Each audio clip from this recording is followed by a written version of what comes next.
सुधांशु महोदय, यदा आरम्भः भविष्यति रेकॉर्डिंग भवती करणीयम्। रेकॉर्डिंग प्रारब्धः जातः एव इदानीमेव। आमां तर्हि सादरम् अभवत् किल। इदानीं पॉज सूत्रमस्ति, सूत्ररूपेण एतत् कथितमस्ति। तद्विषये मम साक्षात् अध्ययनं नास्ति, अधिकम् अध्ययनं, किन्तु एतस्मिन् विषये गीतायामपि यथा मान्य सुधांशु महोदयैः उक्तं योगः कर्मसु कौशलमपि उक्तं, किञ्च योगसङ्गीतं किम् अस्ति इति तत्र 6 अध्याये श्री भगवान् वदति, यं लब्ध्वा चापरं लाभं मन्यते नाधिकं ततः तस्मिन् स्थितो न दुःखेन गुरुणापि विचाल्यते तं विद्याद् दुःख संयोग वियोगम योग संगीतम सनिश्चयेन योक्तव्यो योगो अनिर्विण्ण चेतसा। तत्र यथा योगसूत्रे साक्षात् भावात्मक दृष्ट्या भावात्मक रीत्या योगः एषः चित्तवृत्ति निरोधः इति एषः कथितः प्रसंगः, तस्य अपरया रीत्या तन्नाम एतत् परिसंख्या न्यायेन यथा वेदांत ग्रंथे नेति नेति इति उपायेन ब्रह्मणः ज्ञानं दीयते, कारणम् इदमित्थम् इति वक्तुम् अशक्यत्वात् किं किं न इति न न न इति न इति न इति अन्ते गुरुस्तु मनों व्याख्यानं शिष्यास्तु छिन्न संशयाः इति एतत् कथितमस्ति। तद्वत् अत्र कथितमस्ति तं विद्या दुःख संयोग वियोगम योग संगीतम।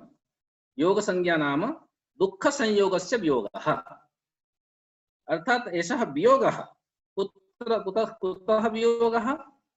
दुःख संयोगात्। तर्हि सः वियोगः स निश्चयेन योक्तव्यः। इदानीं दुःख संयोग वियोगः कथं भवति? पुनः तस्य लक्षणं किं? कथं ज्ञायेत दुःख संयोगस्य वियोगः जातः इति? ततः पूर्वम् उद्देश्य रूपेण कथितमस्ति। एतत् विधेय वाक्यमस्ति तं विद्याद्, तत् शब्दस्य प्रयोगः, यत् शब्दस्य प्रयोगद्वारा यं लब्ध्वा नाधिकं लाभं मन्यते नाधिकं ततः यस्मिन् स्थितो न दुःखेन गुरुणापि विचाल्यते इति उक्तमस्ति। तस्मिन् समये तदेव लक्षणं कस्यचित् जनस्य, सः योगी अस्ति, योगयुक्तः अस्ति। अतः योगयुक्तो भवार्जुन इति भगवान् वदति। तन्नाम योगयुक्तः कथं भवेत् कच्चित्, किं तस्य लक्षणं भवेत्, तदपि उक्तमस्ति। किमपि अपरं लाभं कमपि पुनः न लक्ष्यते, न प्रतीक्षते कश्चित् जनः, यत् प्राप्य किंच स्थित्वा तत्र लब्धिः स्थितिः किमपि लब्ध्वा पुनः अधिकं किमपि लब्धुं न इच्छति, अर्थात तद इतर वस्तु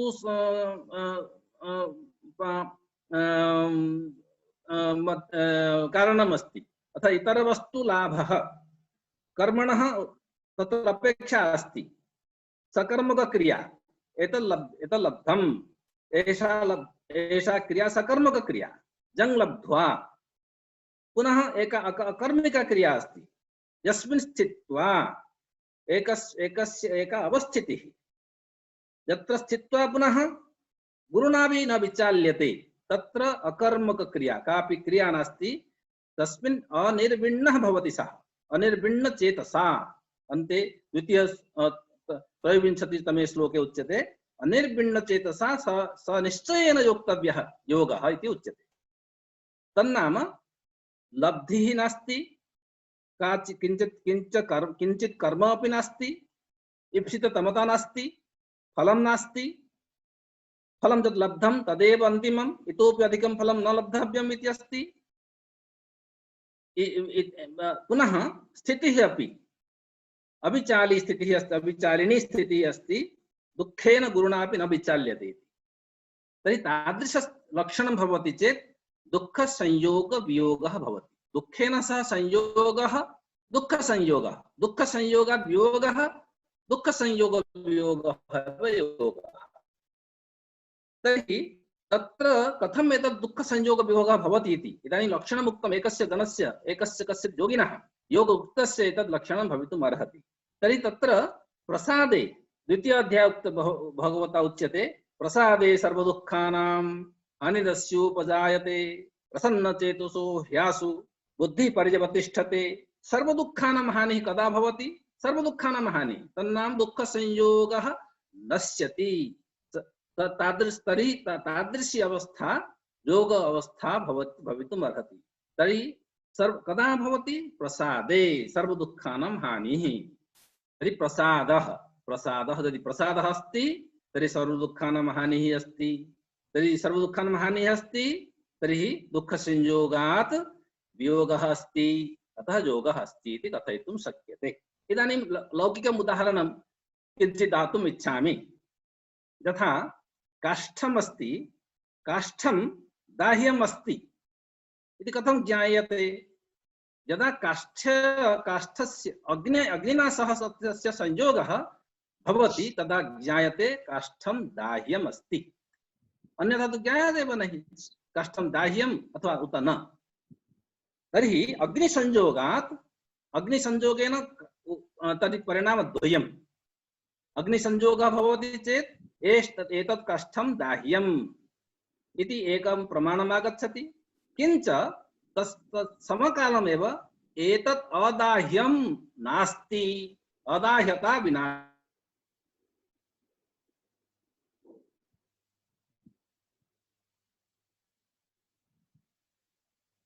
दोषः उत्पद्यते।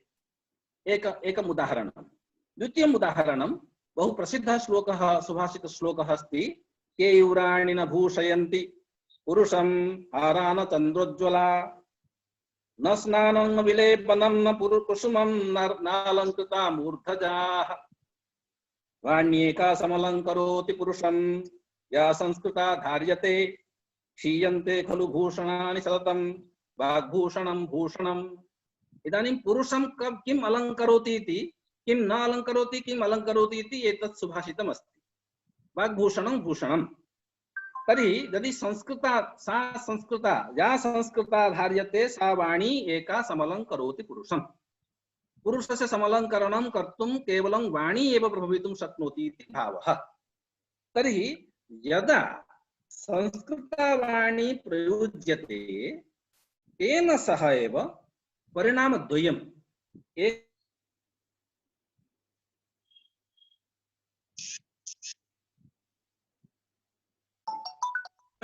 तस्य अलंकरणं किंच सह तस्मिन् समये अनलंकृतता वियोगः अपि भवति। सः अलंकृतः भवति चेत् वाण्या संस्कृतया वाण्या, तर्हि सः अनलंकृतः नास्ति इति एषोऽपि परिणामः आगच्छति। अर्थात् समकालं यथा समकालं दुःखं च सुखं च समकालं स्थातुं न शक्नोति। दुःख संयोगात् योगः भवति, स्वतः एव योगः आगच्छति। अतः प्रसादे दुःखहानिः, स्वतः एव योगदुःखता इति परिणामद्वयं समकालमेव भवति। अप्रसादे दुःख संयोगः नास्ति, अतः योगः अपि नास्ति। अतः एतत् योगशास्त्रं साक्षात् प्रयोगशास्त्रं कथयितुं शक्यते। प्रयोगद्वारा यथा भगवद्गीतायां मम योगशास्त्रे योगसूत्रे तस्मिन् ग्रन्थे मम प्रवेशः नास्ति। गीतामाश्रित्य यत् कथयितुं शक्यते दृश्यते तन्नाम प्रयोगद्वारा दुःखसंयोग यदा कश्चित् मनः प्रसीदति, प्रसन्नः भवामः, तस्मिन् समये काचित् विशिष्ट अनुभूतिः भवति। एतत् सामान्य जीवने भवति। अर्थात प्रयोग द्वारा अभ्यासेन तो कौन्तेय वैराग्येण च गृह्यते अभ्यास वैराग्याभ्याम इति उपायद्वयम् कथितम्। उपायद्वयेन यदा एतत् प्रवर्तते तदा अनन्तरं समकालमेव दुःख संयोग वियोगः भवति, योगः उत्पद्यते। अर्थात प्रयोगशास्त्रमिदं प्रभवति। एकम् अन्तिमं वाक्यम् अन्तिमं प्रसङ्गम् उक्त्वा विरमामि।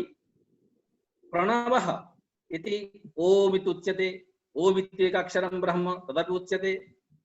शिवपुराणे प्रणवः इति बहु एतस्य निरुक्तिः उक्ता अस्ति। बहु केवलं निरुक्तशास्त्रे एव निरुक्तिः अस्ति तथा नास्ति। प्रणवः तत्र उच्यते प्रः नाम प्रपञ्चः, न नाम नास्ति, वः नाम युष्माकं। प्रणवः न नास्ति, वः युष्माकं प्रणवः। तन्नाम यस्य उच्चारण मात्रेण युष्माकं प्रपञ्चः नश्यति। ओम इति उच्चारण कारणेन तत्र किं भवति इति निरुक्ति द्वारा दर्शितम् अस्ति। एषोऽपि योगः समकालमेव दुःख संयोगात् योगः भवति, तर्हि योगः उत्पद्यते। प्रपंच विरहात् वियोगः, तर्हि योगयुक्तता।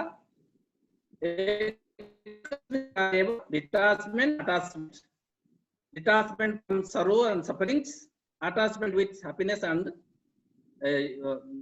relish इति उभय दशा समकालम् उत्पद्यते। महोदयाः, एतस्मिन् विषये नाहं तत्त्वज्ञः, न किमपि अधिकं जानामि।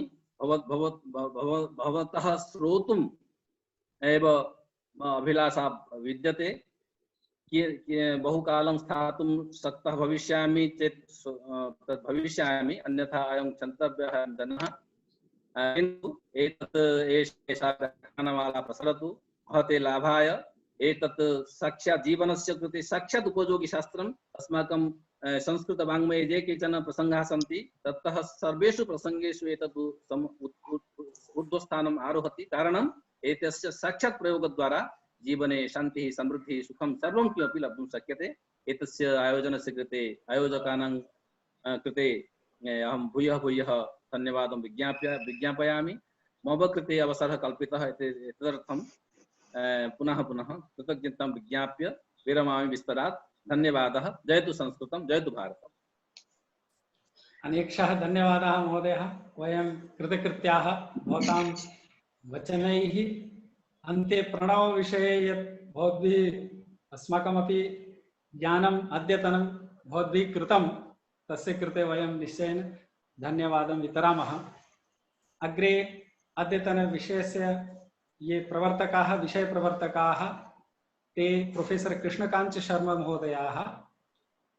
केवलं प्रोफेसर आचार्य इति एव पदं तैः सह न गच्छति, अपितु एकं गीतं वयं बाल्यकाले गायामः स्म, आ गया संपर्क में जो धन्यता पाई उसी ने। अर्थात संसर्ग बलेन एव तेषां संसर्गे यः कोऽपि आगतः तेषां जीवने नूनं बहुविध विकासः, बहुमुखी जीवनं जायमानम् अस्ति, जातम् अस्ति इति वयं प्रत्यक्षतः अनुभवामः। योगस्थः कुरु कर्माणि, कर्मणाम् आचरणं कथं भवेत्, कर्मणि कथम् अस्माभिः आचरणं करणीयं, बुद्धि विवेक प्रयोगः कथं करणीयं, तत्समग्रमपि साधुतया स्वीय जीवनेन बोधयन्तः एतावत्पर्यन्तम् अस्माकमपि जीवने बहूनाम् अपायभागानां निवारणं कुर्वन्तः सन्ति। न केवलं व्याकरणे, दर्शने, अपितु संगीते, नाट्यमञ्चनं, रङ्गशाला, विविधेषु विषयेषु तेषाम् अप्रतिहत गतिः वर्तते।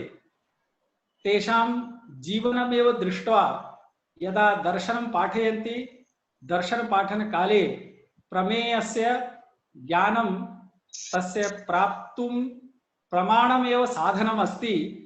प्रमाणेषु प्रथमतः प्रत्यक्ष प्रमाणम् आयाति। तन्नाम केवलं प्रमेय जगतः ज्ञानाय एव न, अपितु स्वीय प्रत्यक्ष व्यवहारेण आचरणेन अपि समाजे ज्ञानस्य प्रसारणं, जीवनस्य एक योग्य आचरणस्य कथं व्यवहारः भवेत् तदपि प्रत्यक्षतः ते पाठयन्ति। अतः प्रमाणेषु आद्यतायां यत् प्रत्यक्ष प्रमाणं तत्तु स्वीय जीवनेन एव बोधयन्तः, पाठयन्तः अस्माकं गुरुचरणाः।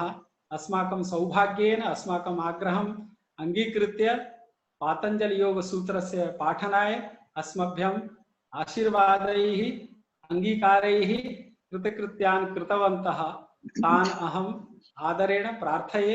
इतः परं स्वीयवचनैः शास्त्रस्य प्रतिपादनमपि कुर्वन्तः अग्रे सत्रमिदं निर्वोढुम् आयान्तु इति गुरुचरणाः।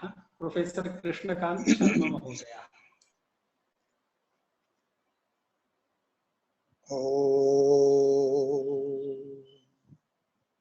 जेतुं यस्त्रिपुरं हरेण हरिणा व्याजाद्बलिं बध्यनता स्रष्टुं वारिभवुद्भवेन भुवनं शेषेण धर्तुं धराम् पार्वत्या महिषासुरप्रमथने सिद्धाधिपैः सिद्धये ध्यातः पंचशरेण विश्वजितये पायात्सनागाननः विघ्नध्वान्त निवारणैकतरणिर्विघ्नाटवीहव्यवात् विघ्नव्यालकुलाभिमान गरुडो विघ्नेभ पञ्चाननः विघ्नोत्तुङ्गगिरिप्रभेदनपविर् विघ्नाम्बुधेर्बाडवो विघ्नाघौघघन प्रचंड पवनो विघ्नेश्वरः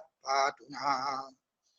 योऽन्तः प्रविश्य मम वाचमिमां प्रसुप्तां सञ्जीवयत्यखिलशक्तिधरस्वधाम्ना अन्यांश्च हस्तचरणश्रवणत्वगादीन् प्राणान् नमो भगवते पुरुषाय तुभ्यं। नमो भगवते पुरुषाय तुभ्यं। योगेन चित्तस्य पदेन वाचां मलं शरीरस्य स वैद्यकेन योपाकरोत्तं प्रवरं मुनीनां पतञ्जलिं प्राञ्जलिरानतोऽस्मि। पतञ्जलिं प्राञ्जलिरानतोऽस्मि।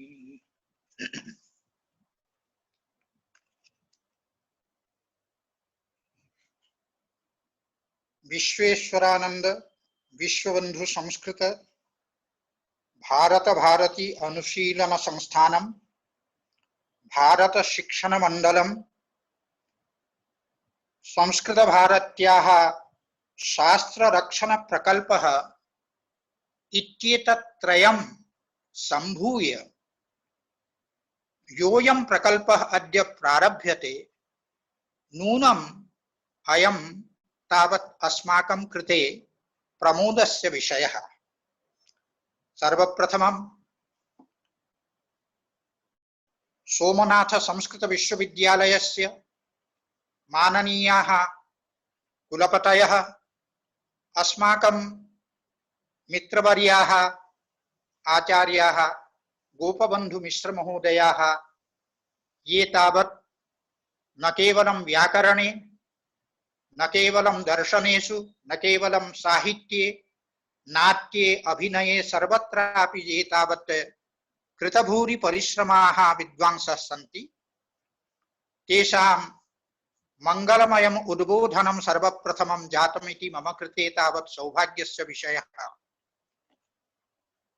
अस्य संपूर्णस्य कार्यक्रमस्य सूत्रधारभूताः ममान्तेवासिनः डॉक्टर सुधांशु कुमार सारंगी महोदयाः सह संयोजकाः डॉक्टर संजीव कुमार महाभागाः अत्र अनेन कार्यक्रमेण संबद्धाः साक्षात् अत्र अनुपस्थिताः अपि समुपस्थिताः सर्वेपि प्रतिभागिनः संबोधनमात्रं संस्कृत भाषया विधाय अग्रे तावत् यतोहि आयोजकानाम् एतादृशी इच्छा वर्तते यद् बहवः तावत् प्रतिभागिनः एवं विधाः वर्तन्ते ये संस्कृत भाषया सम्यक् बोद्धुं न प्रभवन्ति इति कृत्वा एतदनन्तरं हिंदी भाषया तावत् स्वीयं वक्तव्यं तावत् प्रारभे।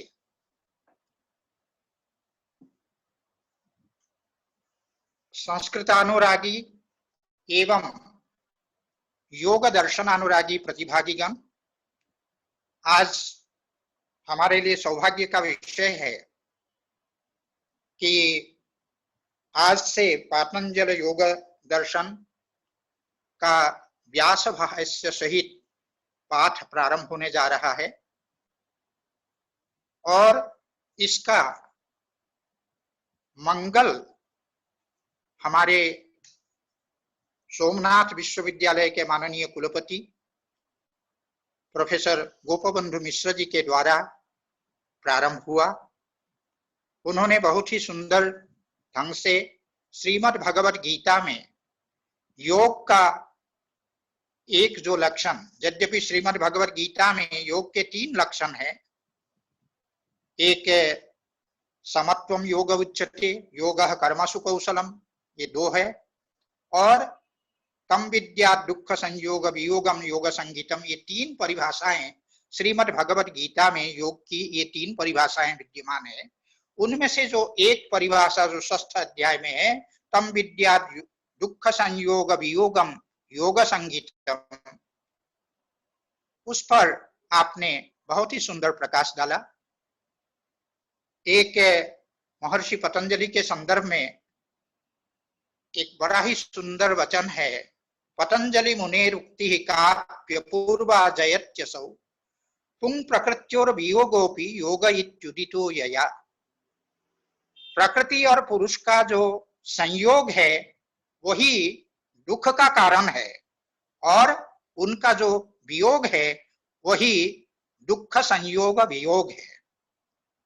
तो महर्षि पतंजलि की वह एक विलक्षण अपूर्व कोई एक उक्ति है, उसकी जय हो, जिस उक्ति ने पुंग प्रकृति और वियोगोपि, प्रकृति और पुरुष का जो वियोग है उसको भी योग इत्युदितो यया, जिस उक्ति ने उस पुरुष और प्रकृति के वियोग को योग कहा है। तो आज वहीं से इस पाठ का शुभारंभ हुआ। इस शुभारंभ के लिए मैं आदरणीय प्रोफेसर गोपबंधु मिश्र जी के प्रति हृदय से कृतज्ञता ज्ञापन करता हूं कि आपने इसका मंगल किया, मंगलाचरण किया। एक प्रकार से उस मंगलाचरण से निश्चित रूप से निर्विघ्नतया यह पाठ आगे चलता रहेगा, ये मेरा विश्वास है। अस्तु, मेरे प्रिय डॉक्टर सुधांशु कुमार सारंगी जी ने एक बात कही थी कि योग दर्शन के प्रवर्तक आचार्य वस्तुतः पतंजलि नहीं अपितु हिरण्यगर्भ है, और वह हिरण्यगर्भ कोई और नहीं बल्कि कपिल ही है। कपिल का ही एक अन्य नाम है हिरण्यगर्भ। इस विषय पर, इस ऐतिहासिक विषय पर मैं ज्यादा कुछ कहने नहीं जाऊंगा, लेकिन परंपरा के अनुसार यही है कि महर्षि पतंजलि हम उपदेष्टा नहीं हैं, अपितु हैं पूर्व में हिरण्यगर्भ के द्वारा प्रवर्तित, हिरण्यगर्भ के द्वारा उपदिष्ट जो योग है उसी का एक सुव्यवस्थित स्वरूप प्रदान करने वाले महर्षि पतंजलि है। तो महर्षि पतंजलि ने एक सुव्यवस्थित रूप देकर हिरण्यगर्भ द्वारा प्रवर्तित योग को आपके हमारे लिए सुलभ किया। इसलिए इस अवसर पर सर्वप्रथम मैंने जो मंगलाचरण किया, योगेन चित्तस्य पदेन वाचाम मलम शरीरस्य च वैद्यकेन योपाकरोत्तम प्रवरम मुनीनां पतंजलिं प्रांजलिरानतोस्मि, उस महर्षि पतंजलि को अंजलिबद्ध होकर के हम प्रणाम करते हैं, जिन्होंने योग शास्त्र की रचना करके, पातंजल योग दर्शन की रचना करके चित्त का जो मल है उसको दूर किया और वैद्यक शास्त्र और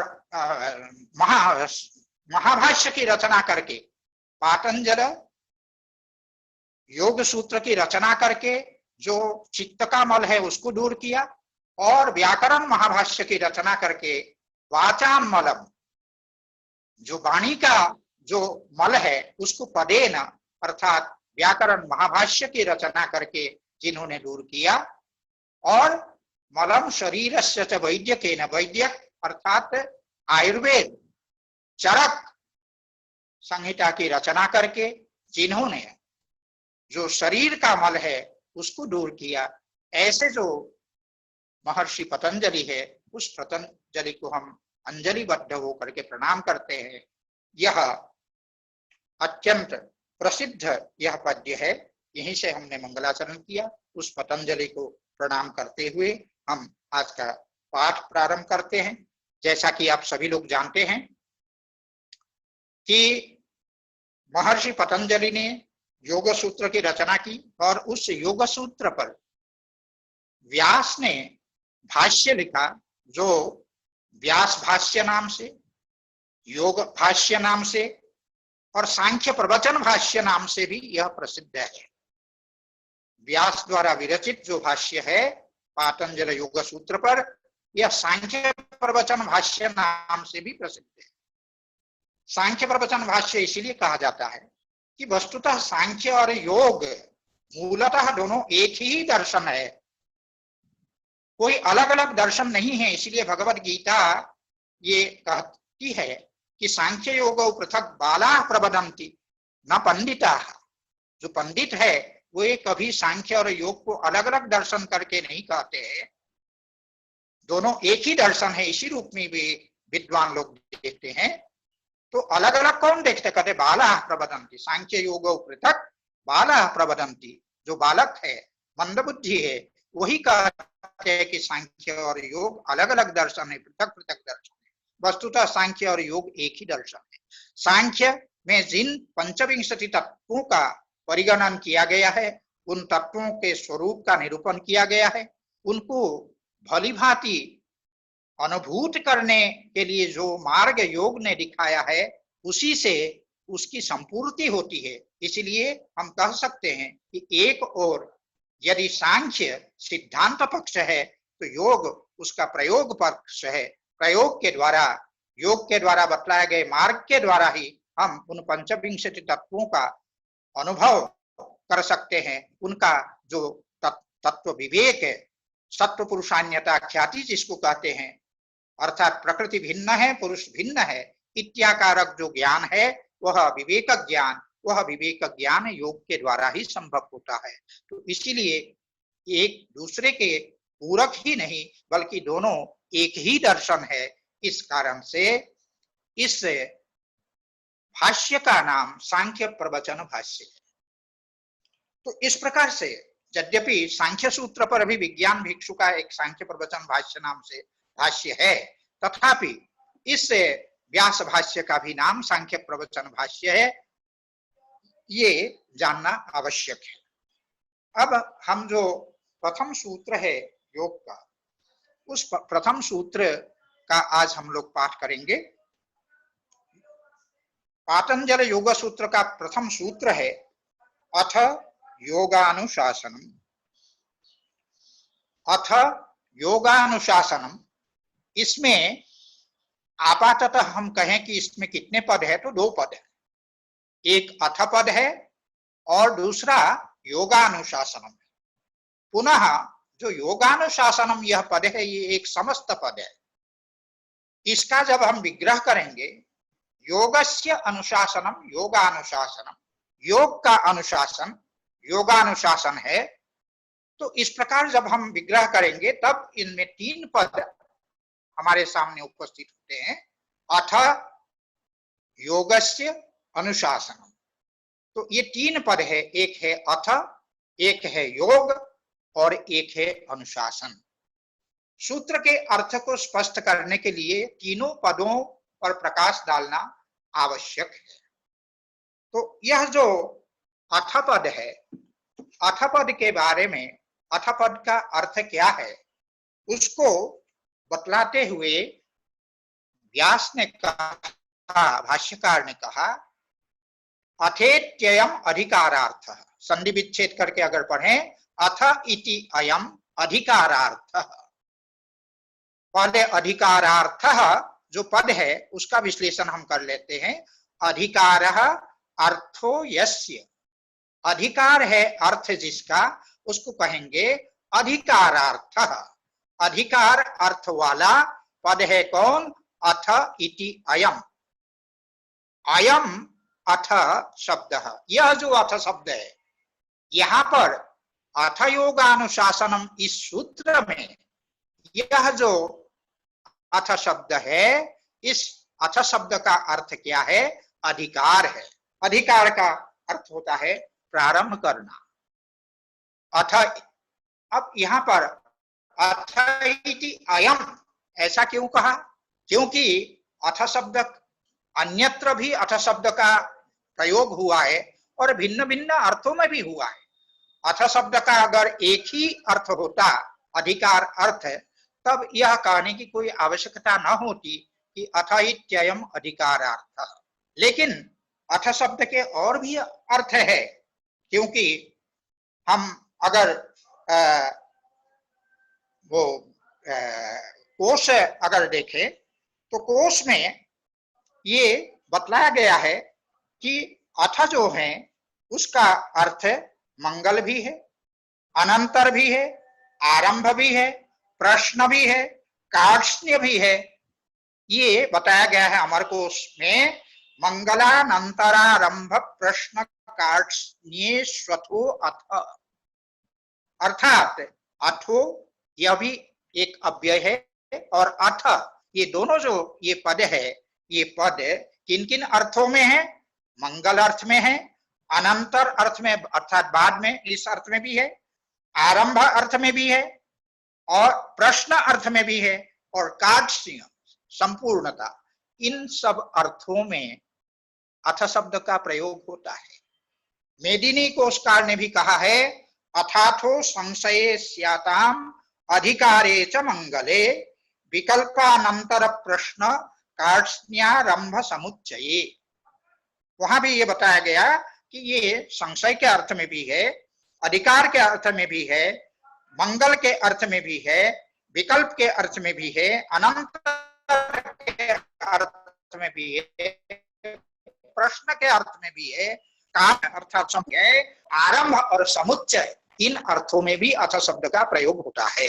इसीलिए भाष्यकार ने सुस्पष्टतया ये कहा, अथ इति अयम, इति अयम से तात्पर्य है कि इस सूत्र में अथ योगानुशासनम, इस सूत्र में आया हुआ यह अथ पद है, अथ जो शब्द है वह अधिकारार्थ, उसका अर्थ अधिकार है, अधिकार अर्थ वाला वह शब्द है। अधिकार का अर्थ हुआ प्रारंभ। और अथ शब्द के बाद आता है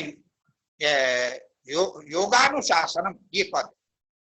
तो अथ शब्द का जो अर्थ हुआ आरंभ, उसका प्रयोग करते हुए आगे कहते हैं, योगानुशासनम शास्त्रम अधिकृतम वेदितव्यम।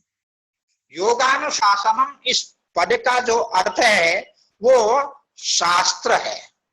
अनुशिष्यते अनेन इति अनुशासनम, अनु अर्थात पश्चात, शिष्यते उपदिश्यते अनेन इति अनुशासनम। अनुशासन का मतलब है कि किसी के द्वारा पूर्व में जिसका उपदेश किया गया है उसका पुनः उपदेश करना, उसको कहते अनुशासन।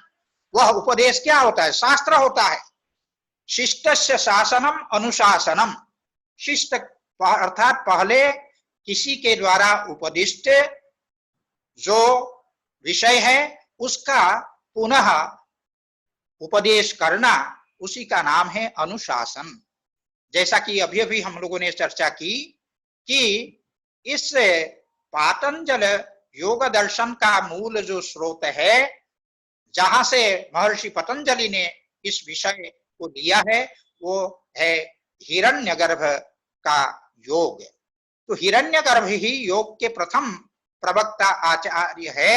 ये बात, इस अनुशासन, ये पद की जो व्याख्याकारों ने की है, जैसा कि तत्व वैशारधिकार आचार्य वाचस्पति मिश्र ने ये कहा है, शिष्टस्य शासनम अनुशासनम।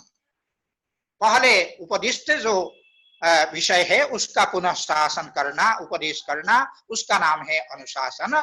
और योगस्य अनुशासनम योगानुशासनम, योग का यह अनुशासन है। तो अनुशासन शब्द का अर्थ किया व्यास ने शास्त्रम, ऐसा जो शास्त्र जिसका उपदेश पहले हिरण्यगर्भ के द्वारा किया गया, उस शास्त्र को यहाँ अधिकृतम वेदितव्यम, अधिकृतम अर्थात प्रारब्धम वेदितव्यम, यहाँ से उस योग सूत्र का, योग का प्रारंभ हुआ, उस योग शास्त्र का यहाँ से प्रारंभ हुआ, ऐसा वेदितव्यम माने आपको हमको समझना चाहिए। यहाँ से लेकर के चतुर्थ पाद के अंत तक जो भी विषय बतलाया जाएगा वो योग विषयक विषय होगा, योग के विषय में बतलाया जाएगा। इसीलिए योग का अनुशासन है, योग का यह शास्त्र है, योग विषयक यह शास्त्र है, वह अधिकृत हुआ, वह प्रारब्ध हुआ, ऐसा आपको हमको समझना चाहिए।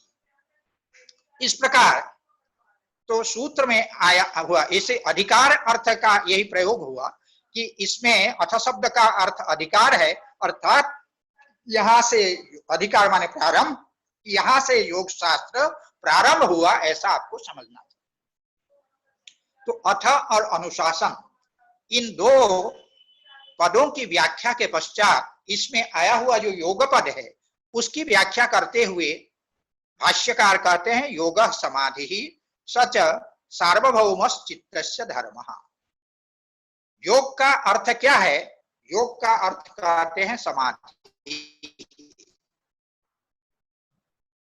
भाष्यकार को ऐसे क्यों कहना पड़ा कि योग समाधि? इसीलिए कहना पड़ा कि यह जो योग शब्द है, तीन धातुओं से ये योग शब्द निष्पन्न होता है। एक योग शब्द है युज समाधौ, ये दिवादिगम का धातु है, योग समाधौ। और इस योग शब्द की दूसरी जो निष्पत्ति होती है वो होती है युजिर योगे। युजिर योगे से भी योग शब्द की निष्पत्ति होती है। और तीसरा धातु है युज संयमने। इन तीन धातुओं से योग शब्द निष्पन्न होता है घय प्रत्यय करके। तो ऐसी स्थिति में यहाँ जो योग शब्द है उसका अर्थ हम क्या लें? समाधि लें, या योग अर्थ संयोग अर्थ लें, या संयमन अर्थ लें, यह जिज्ञासा होती है। इसीलिए भाष्यकार को यह कहना पड़ा कि योग समाधि, अर्थात यहाँ पातंजल योग दर्शन में जो योग शब्द का प्रयोग हुआ है वो समाधि के अर्थ में हुआ है। इसलिए आपको समझना चाहिए कि ये युजिर योगे से या युज संयमने से निष्पन्न यह योग शब्द नहीं है, अपितु यह युज समाधौ जो दिवादिगम का यह धातु है उसी धातु से संपन्न यह योग शब्द है, ऐसा आपको हमको समझना चाहिए। यद्यपि न्यायादि शास्त्र में इस योग शब्द को युजिर योगे से भी निष्पन्न माना गया है। इसीलिए वहां अलौकिक सन्निकर्ष का जहां प्रसंग आया उस प्रसंग में तीन प्रकार के अलौकिक सन्निकर्ष माने गए हैं। अलौकिकस्तु व्यापारस् त्रिविधः परिकीर्तितः, अर्थात अलौकिक जो व्यापार अर्थात जो सन्निकर्ष है वो सन्निकर्ष तीन प्रकार के हैं। तो क्या क्या है? सामान्य लक्षणों ज्ञान लक्षणों योगजस तथा। सामान्य लक्षणों ज्ञान लक्षणों योगजस तथा, अर्थात सामान्य लक्षणा प्रत्याशक्ति, ज्ञान लक्षणा प्रत्याशक्ति और योग लक्षणा प्रत्याशक्ति। इस प्रकार से तो ये तीन जो है प्रत्याशक्ति, तीन जो है अलौकिक सन्निकर्ष माने गए हैं। सामान्य लक्षणा प्रत्याशक्ति या सन्निकर्ष, और ज्ञान लक्षणा प्रत्याशक्ति या सन्निकर्ष, और तीसरा है योगज सन्निकर्ष। ये तीन प्रकार के सन्निकर्ष उसमें माने गए। और इसको बतलाने के बाद कारिकावलिकार ने ये कहा योगजो द्विविधा प्रोक्तो युक्त युञ्जान भेदतः युक्त सर्वदा भानम चिंता सहकृतो परः। अर्थात यह जो योगज सन्निकर्ष है वो दो प्रकार का है। क्या क्या है? युक्त युञ्जान भेदतः, एक भेद है युक्त और दूसरा भेद है युंजान। अर्थात योगियों के ये दो भेद होते हैं, एक योगी होते हैं युक्त योगी और एक होते हैं युंजान योगी। यहां ध्यान देने की बात यह है, ये प्रसंग मैंने इसीलिए उठाया कि यहां पर कारिकावलिकार ने युंजान शब्द का प्रयोग किया। युंजान शब्द जो यह बनेगा, यह युजिर योगे धातु से ही बन सकता है। अगर युज समाधव धातु से हम बनाने जाएंगे तो युंजान न होकर के युज्यमान बन सकेगा। तो ऐसी स्थिति में चूंकि युंजान का प्रयोग किया है, इससे सिद्ध है कि वहां न्याय में युजिर योगे धातु से योग शब्द निष्पन्न माना गया है। और योग के ग्रंथों में भी कहीं कहीं योग शब्द की निष्पत्ति युजिर योगे से मानी गई है। जैसे योग याज्ञवल्क्य नामक जो ग्रंथ है, उस ग्रंथ में ये कहा गया है कि संयोगो योग इत्युक्तो जीवात्मा परमात्मनोः। जीवात्मा और परमात्मा का जो संयोग है उसको योग कहा गया है। तो यहाँ पर जो योग शब्द है, ये जीवात्मा और परमात्मा का संयोग रूप अर्थ जब योग शब्द का है, इसका तात्पर्य है कि यहाँ पर जो योग शब्द है वो युजिर योगे से निष्पन्न है।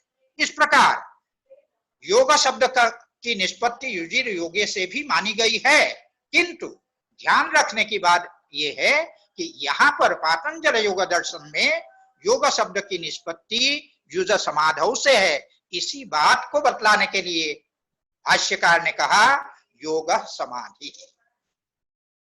तो समाधि शब्द का यूं अर्थ ये है, सम्यक आधीयते चित्तम अस्मिन् इति समाधि, जिसमें हमारा चित्त सम्यक माने भली भांति, आधीयते माने एक जो ध्येय है उसमें एकाग्र हो जाए हमारा चित्त, उसको कहते हैं समाधि। सम्यक आधीयते चित्तम अस्मिन् इति समाधि। चित्त का वह अवस्था विशेष, जिस अवस्था विशेष में हमारा चित्त भली भांति एकाग्र हो जाए, उसको कहते हैं समाधि। लेकिन यह जो समाधि है वह समाधि कैसी है? तो कहते सच सार्वभौम चित्तस्य धर्मः।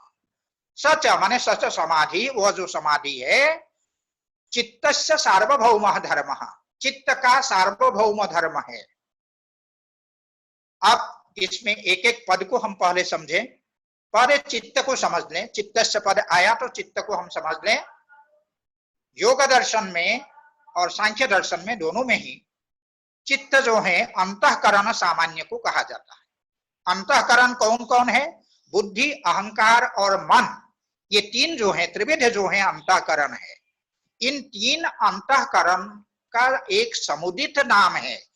तीनों को अगर एक पद से हमको कहना हो तो हम किस पद से कहेंगे? कहते चित्त पद से कहिए। तो चित्त पद का मतलब है बुद्धि, अहंकार और मन, ये तीनों अंतःकरण। इसीलिए कहा गया चित्तम अंतःकरण सामान्यम। ये अंतःकरण सामान्य का ही नाम है चित्त। और उस चित्त की सार्वभौम धर्म यह समाधि है। समस्त भूमियों में होने वाला धर्म है। सार्वभौम शब्द का अर्थ है सर्वासु भूमिषु भवः अथवा विदितः सार्वभौम। समस्त भूमियों में, भूमि का मतलब है अवस्था, चित्त की समस्त भूमियों में अर्थात चित्त की समस्त अवस्थाओं में होने वाला यह धर्म है। कौन? समाधि। अर्थात चित्त की सभी अवस्थाओं में, सभी भूमियों में यत्किंचित चित्त की एकाग्रता होती ही है। इसीलिए कहा कि यह जो समाधि है चित्त की सभी भूमियों में, सभी अवस्थाओं में होने वाला धर्म है, व्यापार है। अब चित्त की ये भूमियां क्या क्या है? चित्त की भूमियों को बतलाने के लिए आगे कहा क्षिप्तम मूढ़म विक्षिप्तम एकाग्रम निरुद्धम इति चित्त भूमयः। क्षिप्त है, मूढ़ है, विक्षिप्त है, एकाग्र है, निरुद्ध है, ये पांच जो हैं चित्त की भूमियां। ध्यान में रखने की बात यह भी है व्याकरण की दृष्टि से, हमारे आज के मुख्य अतिथि परमादरणीय प्रोफेसर गोपबंधु मिश्र जी एक बड़े ही सुलझे हुए व्याकरण है, निष्णात वैयाकरण है। तो इसीलिए हमें इस बात को भी यहाँ स्पष्ट कर देना आवश्यक है, क्योंकि भूमि शब्द स्त्रीलिंग है। ऐसी स्थिति में क्षिप्ता भूमि हो सकता है, मूढ़ा भूमि हो सकता है, विक्षिप्ता, एकाग्रा और निरुद्धा ये हो सकता है। लेकिन क्षिप्तम, मूढ़म, विक्षिप्तम, एकाग्रम, निरुद्धम इति चित्त भूमयः, चित्त की ये भूमियां हैं, ये कहा गया है। तो यहाँ ध्यान देने की बात यही है कि क्षिप्ता भूमिर्यस्य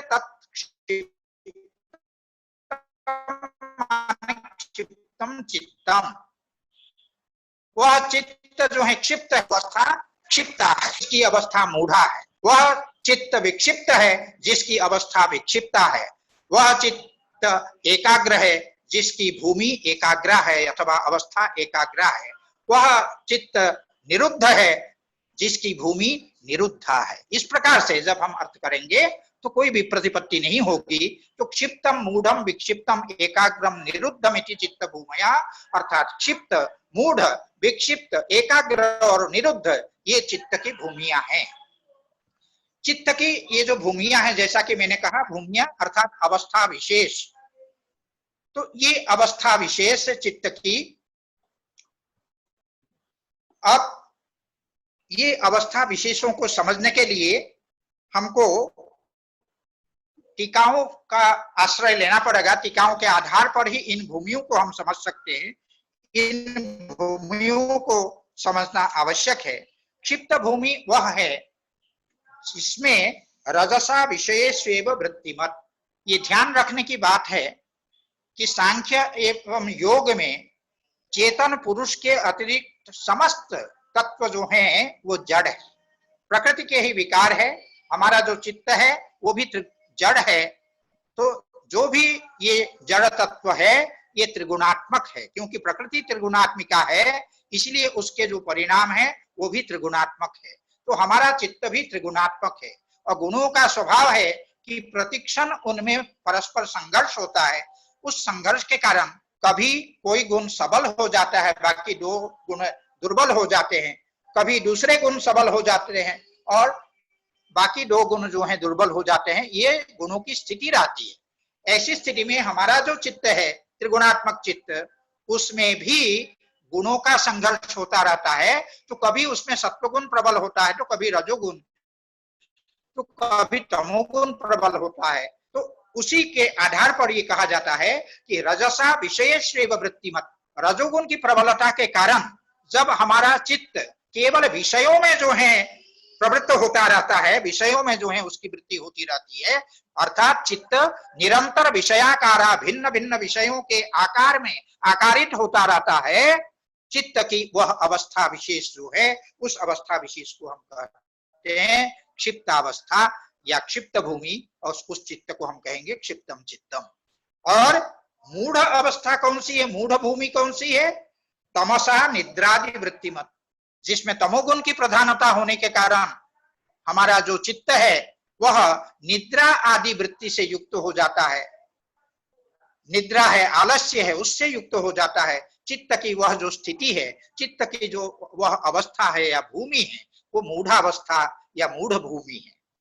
और विक्षिप्त अवस्था कौन सी है? तो कहते क्षिप्ता विशिष्टम विक्षिप्तम। विक्षिप्त जो भूमि है वो क्षिप्त से विशिष्ट भूमि। तो वैशिष्ट्य क्या है? तो कहते सत्वाधिक्येन समादधदपि चित्तम। सत्वगुण का कुछ आधिक्य होने के कारण कुछ क्षण के लिए हमारा जो चित्त है वो समाहित होता है। समादधदपि चित्तम, हमारा जो चित्त है वो समाहित होते हुए भी, एकाग्र होते हुए भी रजो मात्रया अंतरा अंतरा विषयांतर वृत्तिमत। रजोगुण की मात्रा जब बढ़ जाती है तो क्या हो जाता है? अंतरा अंतरा माने बीच बीच में हमारा जो चित्त है विषयांतर वृत्तिमत, दूसरे विषय में जो है हमारा चित्त चला जाता है। हमारा चित्त दूसरे विषय के आकार में आकारित होने लगता है।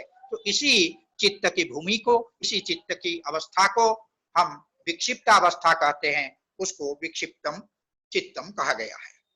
और एकाग्र चित्त कौन है? एकस्मिन् एव विषये अर्थात अग्रे शिखा जस्य चित्त दीपस्य।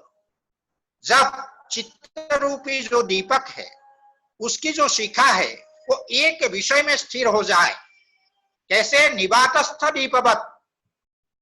निवातस्थ द्वीप का अर्थ होता है जहां वायु का प्रकोप न हो, वायु जिस शिखा को इधर उधर चंचल न कर सके, ऐसी जगह रखा हुआ निवातस्थ जो द्वीप है, उस दीपक की शिखा के समान जब हमारे चित्त रूपी जो दीप है, उस चित्त रूपी दीप की जो शिखा है वो एकस्मिन विषय माने एक जो विषय है उसी में अग्रम माने शिखा, अग्रम का तात्पर्य है शिखा, उसी एक विषय में जिसकी शिखा स्थिर हो, उस चित्त की अवस्था को हम कहते हैं एकाग्रावस्था, एकाग्र भूमि, और उस चित्त को कहेंगे एकाग्र चित्त।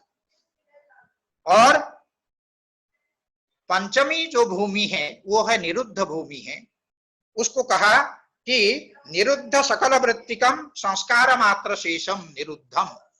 निरुद्ध भूमि वह है जिसमें चित्त की समस्त वृत्तियों का निरोध हो जाता है, निरुद्ध सकल वृत्तिकम, और संस्कार में मात्र शेषम, चित्त में केवल संस्कार शेष रह जाए, ऐसी जो चित्त की अवस्था है, ऐसी जो चित्त की भूमि है, उस चित्त की भूमि को हम मूढ़ भूमि कहते हैं, मूढ़ अवस्था कहते हैं। इस वो ऐसी चित्त की जो अवस्था है उसको हम निरुद्ध अवस्था कहते हैं, जहां पर समस्त जो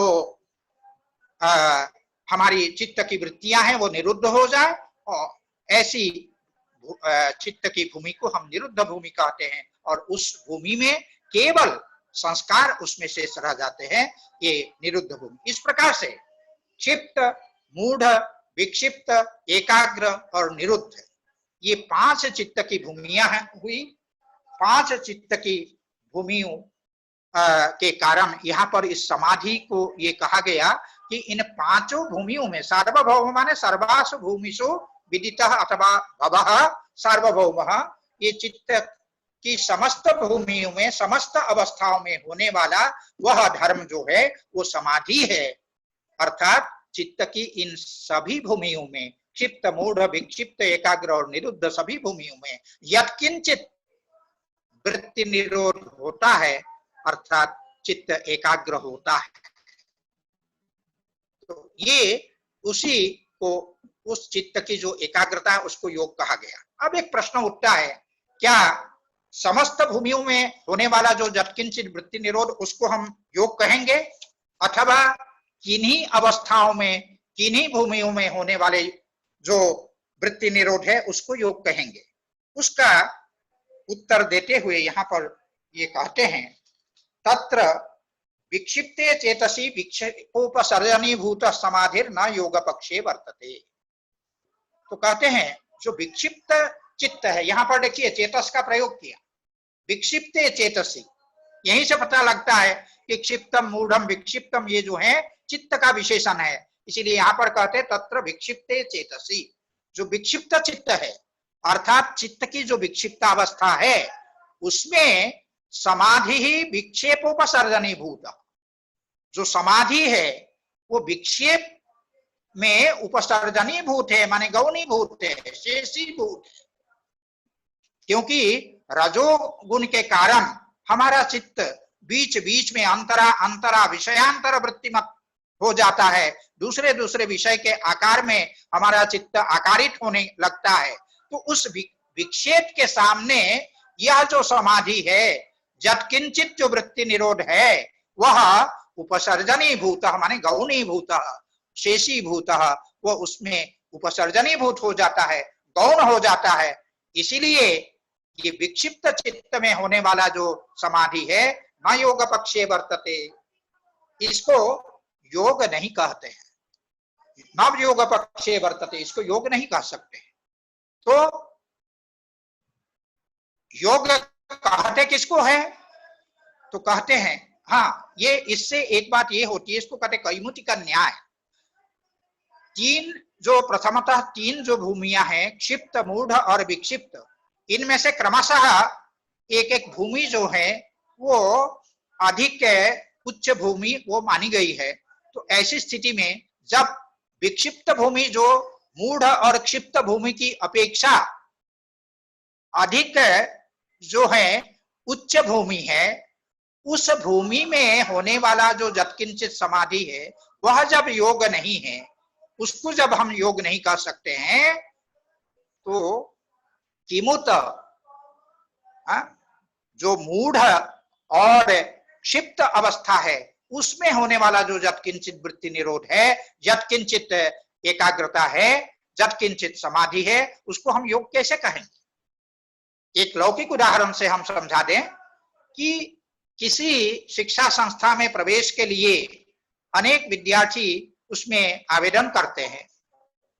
जिस वर्ष 65% अंक पाने वाले जो आवेदन करने वाले विद्यार्थी है उनका भी प्रवेश नहीं हो पाया, तो ऐसी स्थिति में 60% और 55% वाले का तो प्रश्न ही कहां उठता है कि उनका प्रवेश होगा।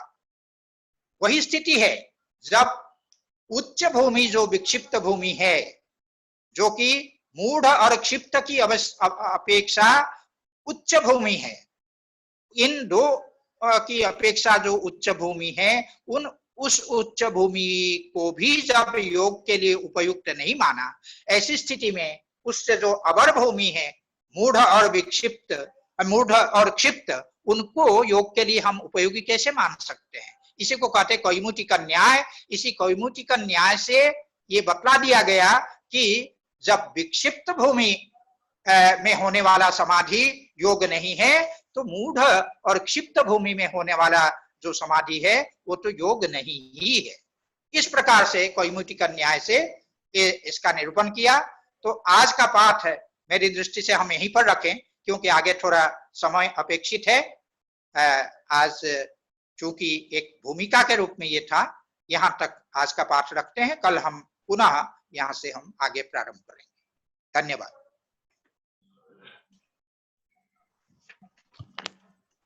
बहुत बहुत आभार गुरुजी।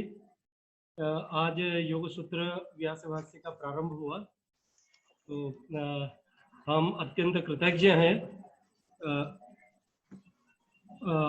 इसलिए आपका बहुत बहुत धन्यवाद गुरुजी। हम सभी प्रतिभागियों से निवेदन है कि बुधवार इसी 11 बजे। गुरुजी समय का कोई परिवर्तन अभी तक नहीं? परिवर्तन नहीं है, वही परिवर्तन है 11 से 12। बुधवार 11 बजे हम पुनः मिलेंगे। तब तक के लिए आपसे अभी विदा लेते हैं। हाँ, तो सोमवार, बुधवार और शुक्रवार 3 दिन हम लोग पढ़ेंगे और 11 से 12 समय बिल्कुल यही रहेगा। इसी समय हम लोग पढ़ेंगे। धन्यवाद। धन्यवाद गुरुजी।